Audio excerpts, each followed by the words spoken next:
Supreme court judicial commission اجلاس آج 4 بجے طلب۔ چیف جسٹس یحییٰ آفریدی کی زیر صدر جوڈیشل کمیشن کے آج 2 اجلاس ہوں گے۔ پہلے اجلاس میں سندھ اور پشاور ہائی کورٹ کے ججز تقرری کا معاملہ زیر غور آئے گا۔ سندھ ہائی کورٹ میں ججز تقرریوں کے لیے 13 ناموں پر غور ہوگا۔ پشاور ہائی کورٹ کے لیے 3 ایڈیشنل سیشن ججز اور 6 وکلاء کے نام زیر غور آئیں گے۔ جسٹس شاہد بلال کی آئینی بینچ میں شمولیت پر غور کے لیے اجلاس بھی شیڈیول۔ جسٹس منصور کے جوڈیشل کمیشن اجلاس مؤخر کرنے کے لیے گزشتہ روز 2 خطوط سامنے آئے تھے۔ جسٹس منصور علی شاہ نے خطوط میں رولز بنائے بغیر ججز تعیناتی پر تحفظات کا اظہار کیا۔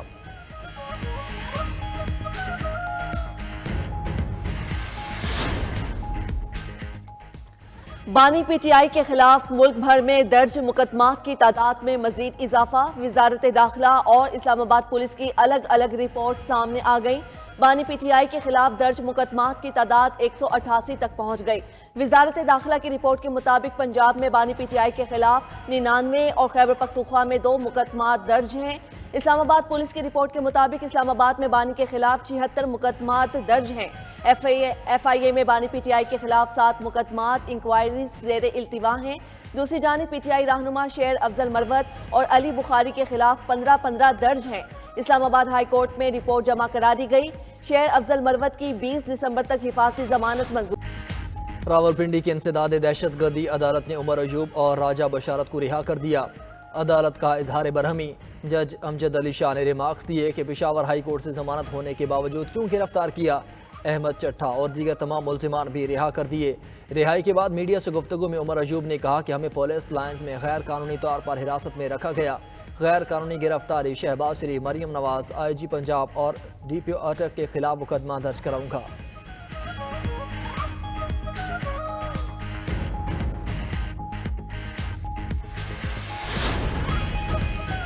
پی ٹی آئی ملک میں افراتفری پھیلانا چاہتی ہے۔ بانی پی ٹی آئی چاہتے ہیں کہ پورا ملک ان کے کہنے پر چلے۔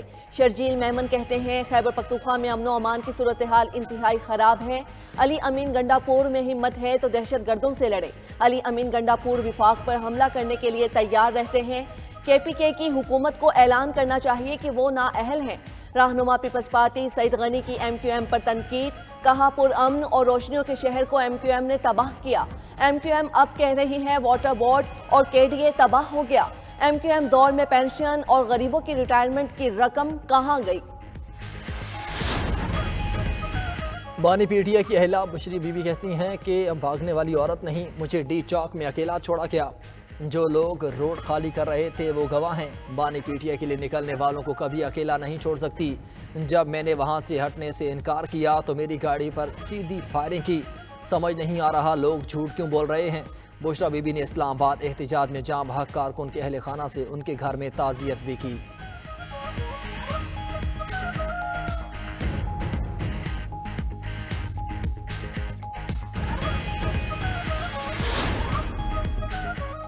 اڈیالہ جیل میں بانی P T I Bushra Bibi بی کے خلاف 190 ملین پاؤنڈ ریفرنس کی سماعت۔ بشریٰ بی بی آج بھی عدالت پیش نہ ہوئی۔ بلا ضمانت وارنٹ گرفتاری بدستور برقرار۔ وارنٹ گرفتاری پر عمل درآمد کے لیے نوٹس دوبارہ جاری۔ عدالت کا بشریٰ بی بی کو گرفتار کر کے آئندہ سماعت پر پیش کرنے کا حکم۔ ملزمان کی جانب سے سوال ناموں کا جواب داخل نہ کروانے پر سماعت بغیر کارروائی 9 دسمبر تک ملتوی۔ شر انگیز پروپیگنڈے میں ملوث مزید 7 ملزمان قانونی شکنجے میں آ گئے۔ ملزمان کے خلاف ایف آئی آر درج۔ ذرائع کے مطابق ملزمان سوشل میڈیا کے ذریعے ریاست مخالف پروپیگنڈا اور جھوٹا بیانیاں پھیلا رہے تھے۔ ملزمان کو جلد گرفتار کر کے سخت قانونی کارروائی عمل میں لائی جائے گی۔ ملزمان مختلف واٹس ایپ گروپس اور ایکس اکاؤنٹس کے ذریعے ریاست مخالف نفرت انگیز پروپیگنڈا کر رہے تھے۔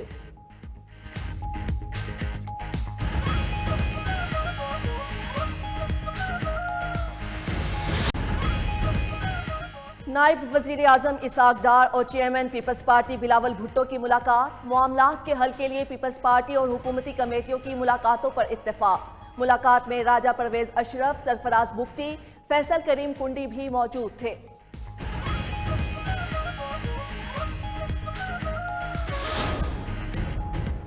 पाकिस्तान स्टॉक मार्केट में एक और रिकॉर्ड कायम। 100 इंडेक्स 1,09,000 पॉइंट्स की हद भी पार कर गया। ट्रेडिंग के दौरान पाकिस्तान स्टॉक मार्केट में 1100 से जायद पॉइंट्स का इजाफा।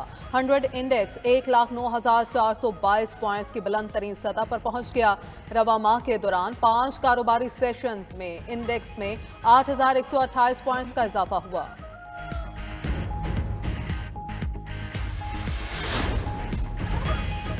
सऊदी अरब ने पाकिस्तान के लिए $3 अरब के डिपॉजिट की मुद्दत में एक बार फिर तौसीह कर दी। सऊदी डेवलपमेंट फंड ने $3 अरब के डिपॉजिट की मुद्दत में मजीद एक साल की तौसीह की। $3 अरब के डिपॉजिट की मुद्दत गुज़श्ता रोज खत्म हुई थी।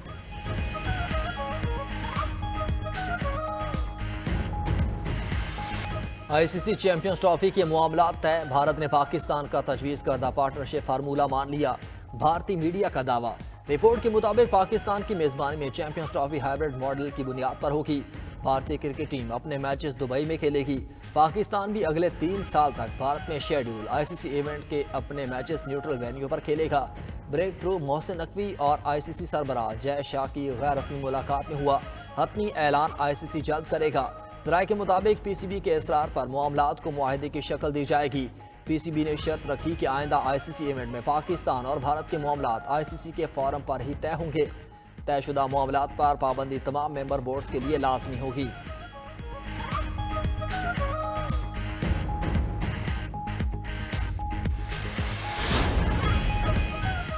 लंदन पुलिस ने काजी फायज ईसा पर हमले की तफ्तीश खत्म कर दी। क्राउन प्रोसिक्यूशन सर्विस की पुलिस के तैयार करदा केस को अदालत ले जाने से माजरत।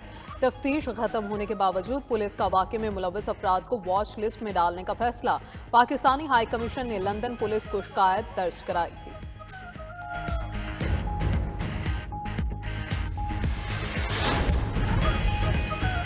शेखुपुरा में ज़िमनी इलेक्शन का मैदान नून लीग के नाम। पीपी 139 में नून लीग के राना ताहिर इकबाल 44,536 वोट लेकर कामयाब। गैर हतमी नताइज के मुताबिक पीटीआई के एजाज हुसैन 20,093 वोट लेकर दूसरे नंबर पर रहे। ज़िमनी इलेक्शन में टर्न आउट 41% रहा। कामयाब उम्मीदवार के हामियों का जश्न। वजीर आजम शहबाज शरीफ की कामयाब उम्मीदवार ताहिर इकबाल को मुबारकबाद। कामयाबी अवाम का नून लीग की पॉलिसीज पर एतमाद का आगाज करार दे दी। कहा अवाम ने बता दिया वो। अहम खबर यह है कि बानी पीटीआई की अहलिया बुशरा बीबी कहती हैं कि मैं भागने वाली औरत नहीं, मुझे डी चौक में अकेला छोड़ दिया गया था। समझ नहीं आ रहा था कि लोग झूठ क्यों बोल रहे थे। बानी के लिए निकलने वालों को कभी अकेला नहीं छोड़ सकती थी। 4 सदा में गुफ्तगू करते हुए बुशरा बीबी ने मजीद कहा कि किसी को नहीं पता था कि मेरी गाड़ी कौन सी है। मैंने सबको कहा था मुझे अकेला नहीं छोड़ना, मैंने सिर्फ आपको बताना है कि मैं वहाँ अकेली थी, मुझे सब ने छोड़ दिया था। बहुत से लोग गवाह हैं। तो आपको बताएं बानी पीटीआई उनकी अहलिया बुशरा बीबी की जानिब से कहा गया कि मैं भागने वाली औरत नहीं, मुझे डी चौक में अकेला छोड़ दिया गया था और समझ नहीं आ रहा था कि लोग झूठ क्यों बोल रहे थे। तफसीलात बताएंगे ब्यूरो चीफ पेशावर मुमताज़ मंगश हमारे साथ मौजूद हैं। मुमताज़ बताइए बुशरा बीबी की जानिब से मजीद क्या कहा गया? जी बिल्कुल, बुशरा बीबी आज चरसदा गई तो वहाँ जो डी चौक के शुहदा थे उनके वरसा से मुलाकात की। वहाँ पे उन्होंने मुख्तसर सी बातचीत भी की जिसमें उनका कहना यह था कि उन्हें डी चौक में अकेला छोड़ दिया गया था। उनका कहना यह था कि पठानों ने हमेशा गैरतमंदी का सबूत दिया है और चूंकि खान ने कहा था कि शुहदा के घर जाना है तो इसलिए वो यहाँ पहुंची है और शहादत की वजह से उन्हें बहुत ज़्यादा तकलीफ हुई। उनका ये भी कहना था कि उन्हें ये समझ नहीं आ रही है कि झूठ क्यों बोला जा रहा था। वो भागने वाली औरत नहीं है और खान के लिए निकलने वालों को वो कभी अकेला नहीं छोड़ सकती थी। किसी को पता नहीं था कि वो किस गाड़ी में सवार हैं और रात डी चौक पर जब 12:30 बज गए रात के वक्त तो वो अपनी गाड़ी में उस वक्त अकेली थी और उस वक्त डी चौक को जबरदस्ती खाली किया जा रहा था तो वो वहाँ से हटी नहीं। और क्योंकि उन्हें ये पार्टी की क़यादत की जानिब से हुक्म दिया गया था कि उन्होंने नहीं हटना और किसी को अकेला नहीं छोड़ना और सबको उन्होंने कहा था कि मुझे अकेला नहीं छोड़ना है। लेकिन इसके बावजूद वहाँ से जो लोग थे, जो लीडर्स थे, वो वहाँ से चले गए और उनका ये भी कहना था कि मैंने सिर्फ ये बताना है कि मैं वहाँ पे उस वक्त 12:30 बजे के टाइम पे अकेली थी और वहाँ इसके बहुत सारे लोग गवाह हैं। जो लोग रोड खाली कर रहे थे वो भी इसके गवाह हैं और मैं वहाँ से जा नहीं रही थी और जब मेरी गाड़ी पर सीधी फायरिंग की गई تو اس کے بعد ہی مجھے واپس آنا پڑا. باقی قافلہ بعد میں آیا. اس موقع پر ان کے ہمراہ پارٹی رہنما رؤوف حسن اور MNA فیصل امین گڈھپور بھی موجود تھے. جی ٹھیک ہے، ممتاز منگش آپ کا شکریہ.